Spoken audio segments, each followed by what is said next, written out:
In the world of rock music, few bands have endured as many highs and lows as AC/DC.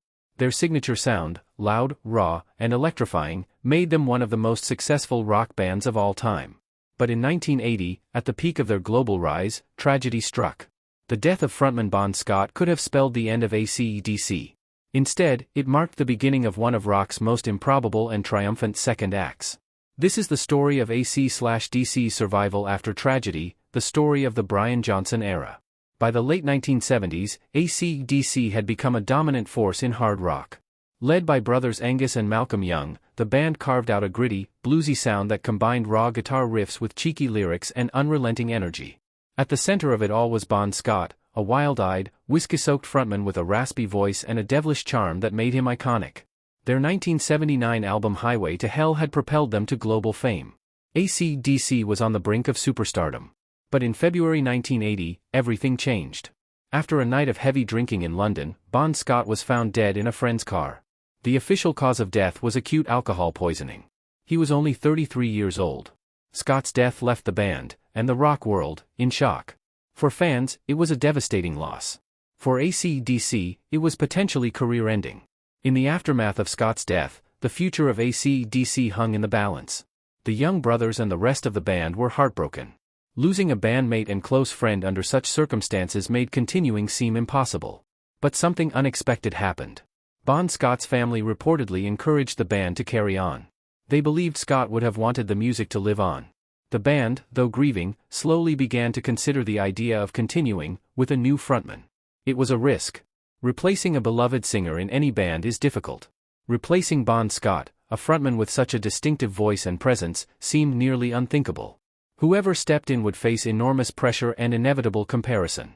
AC/DC began searching for a new singer, and soon, a name surfaced: Brian Johnson, a British vocalist from Newcastle who had previously sung for the glam rock band Geordie. Johnson had a powerful, gritty voice, similar in some ways to Scott's, but with his own unique growl and intensity. Angus and Malcolm were impressed by Johnson's audition. But it wasn't just his voice that stood out. Johnson had the same blue-collar toughness and down-to-earth attitude that defined AC/DC. He wasn't trying to be Bon Scott, he was just being himself. That authenticity was crucial. In April 1980, Brian Johnson officially joined AC/DC. The band had made its decision. Now came the real test: could they write a new chapter? With Johnson on board, AC/DC went straight to work on a new album. They flew to the Bahamas and teamed up with producer Robert John "Mutt" Lang, who had worked on Highway to Hell. The sessions were intense. The band was still mourning, but they channeled their grief into something powerful. What emerged was Back in Black, a tribute to Bon Scott, wrapped in an explosive package of riffs, rhythm, and rebellion. Released in July 1980, Back in Black didn't just prove that AC/DC could survive, it proved they could thrive. The album became a massive global hit, with tracks like You Shook Me All Night Long, Hell's Bells, and the thunderous title track becoming instant classics. Back in Black would go on to sell over 50 million copies worldwide, making it one of the best-selling albums of all time. Johnson had stepped into impossible shoes, and filled them with steel-toed swagger. One of the keys to AC/DC's post-tragedy success was consistency. Despite the lineup change, the band never tried to reinvent their sound to suit trends. They stuck to what they knew best: loud guitars, no-nonsense lyrics, and a relentless rhythm section.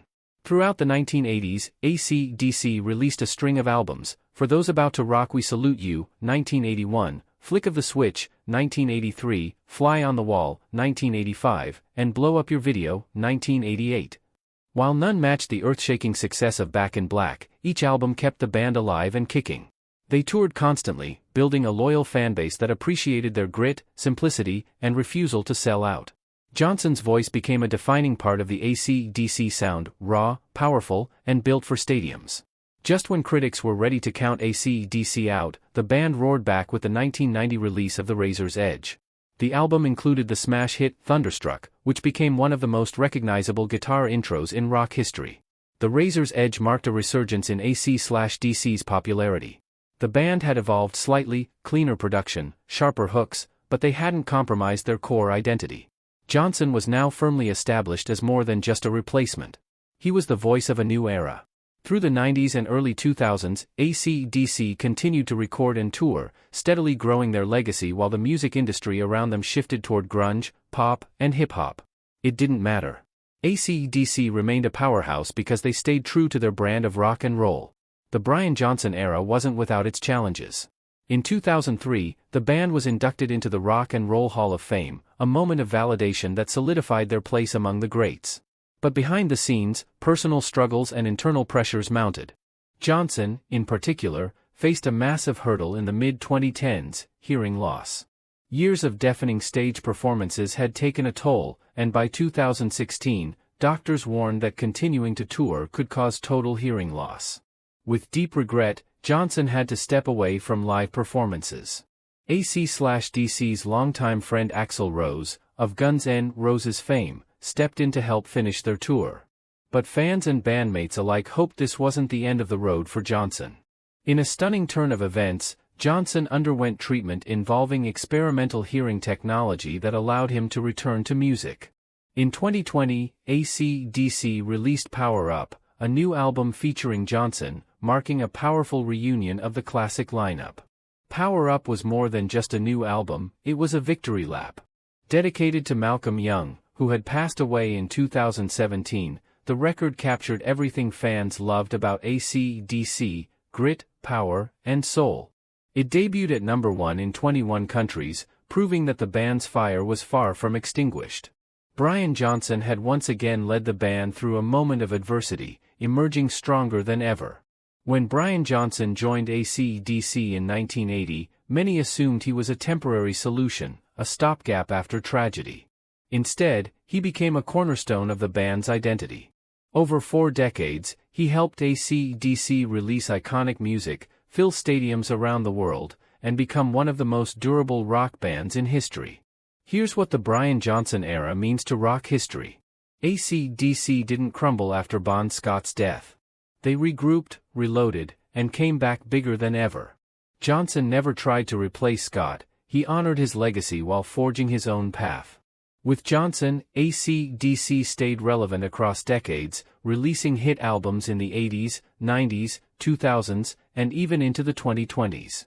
The bond between Johnson and the Young brothers reflected a rare loyalty and chemistry in a notoriously volatile industry.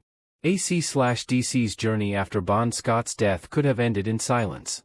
Instead, it became one of the greatest comeback stories in music history. Brian Johnson didn't just save the band, he helped transform it into a global rock juggernaut. The music never stopped. The amps never cooled. And the legacy only grew stronger. Through tragedy and triumph, one thing has remained constant: AC/DC's refusal to back down. In the Brian Johnson era, they didn't just survive, they roared louder than ever. Let me know if you'd like this turned into a video script, include photos or captions, or broken into sections.